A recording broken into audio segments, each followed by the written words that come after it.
kita butuh bupati yang berani. Iya. Menciptakan PAD, kebijakan mempermudah pelayanan masyarakat, baru Brengseu maju.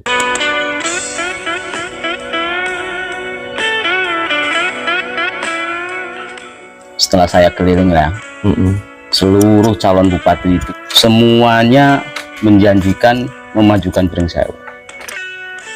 Pak Dewan selaku wakil rakyat yang sudah mengabdi 2 periode ya, menanggapi hal itu gimana Pak? Brengseu ini kan semenjak otonomi daerah sudah kita berjalan sampai ya 10 tahun inilah kalau yang saya rasakan ya. Kita ini kan dalam menggali PAD selalu stagnan. Jadi kita ini masih tergantung kepada pusat. Yang pertama, kalau kita lihat SDA kita, sumber daya alam kita ini kan terbatas. Pertama tambang banyaknya hanya tambang pasir, kemudian tambang batu, kemudian terkait sumber daya khususnya wisata ini kan adanya cuman air terjun. Untuk yang lainnya terkait pabrik-pabrik di Brengseu hanya ada 1 pabrik Jiki. Nah dari situ potensi kita semenjak saya di Badan Anggaran ini hasilnya yang memang PAD kita itu dari pajak dan retribusi. Kalau kita mau bangun dalam sekejap mata kayaknya ya nggak mungkinnya gini. Yang pertama itu kan dari sisi pendapatan. Kalau kita mau menaikkan pajak PBB pasti masyarakat menjerit. Kalau nanti Brengseu ini bisa ada inovasi, yang pertama ini ya, bupati ke depan ini harus punya terobosan mempermudah pelayanan publik. Pelayanan publik ini kan ketika mau orang bayar pajak itu dipermudah.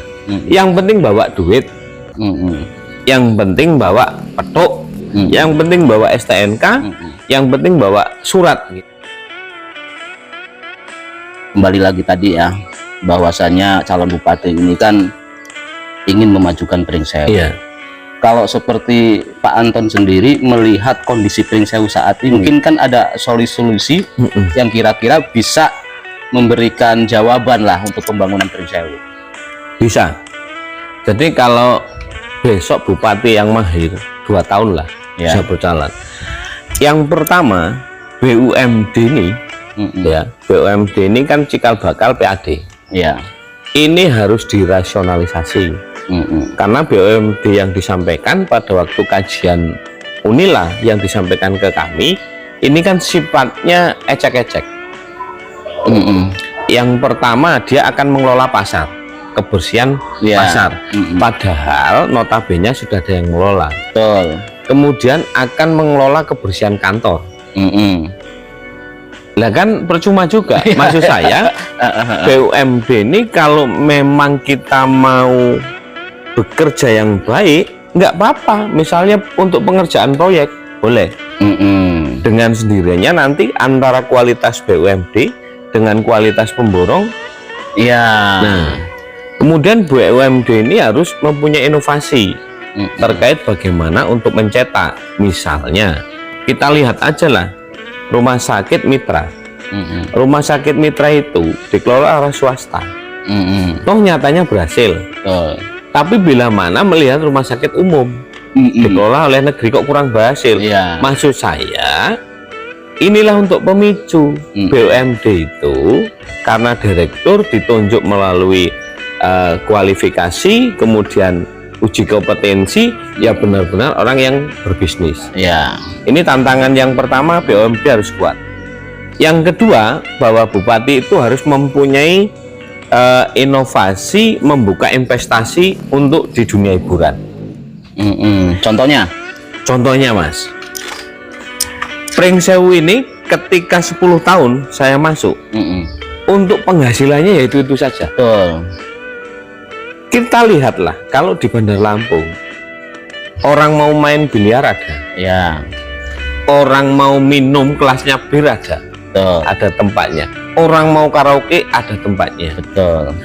orang mau makan enak ada tempatnya. Nah, ternyata pajak hiburan itu terbesar. Kenapa? Dia terkena bagi orang menengah ke atas. Nggak terasa. Misalnya ini, orang kampung aja masuk di KFC, gitu, dipotong langsung kena PPN 10%. Tiba-tiba nggak kerasa, 10%.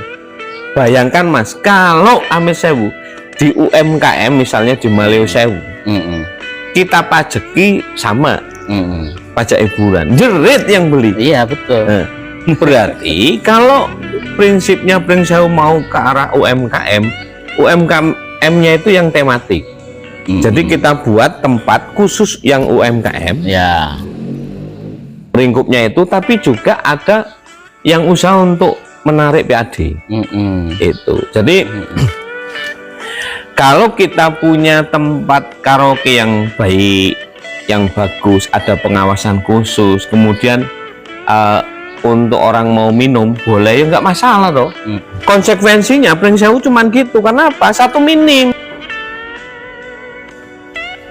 Berbicara konsep negara ini bagaimana bisa mendapatkan PAD untuk kesejahteraan rakyat, bukan sebagai untuk upah pungut kepada rakyat. Misalnya ini ya, dengan adanya otonomi daerah hanya sebagai tukang pungut kan susah. Berarti inovasinya di situ Bupati. Iya. Ketika Bupati besok ini nggak berani adanya membuka pajak-pajak untuk hiburan, saya kira nonsen untuk meningkatkan PAD. Kecuali BUMD-nya kuat. Jadi investasi yang kita buka ini harus terbuka untuk Pring Sewu. Tapi kalau Pring Sewu kepingin hanya adem, ayam, ngeriknya di 2027 Pak. Apa itu? 2027 amanah undang-undang Undang-Undang 23 2014 tentang pemerintah daerah dan juga pengelolaan keuangan daerah. Kalau sampai belanja modal kita dengan belanja pegawai kita tidak mencapai 50%, 50 sama 50% Mas, kita akan dipotong DAU-nya, apa enggak malapetaka. Makanya masa-masa transisi ini kan Harus ini 24, 25, 26, 27. 3 tahun ini kita butuh bupati yang berani. Iya.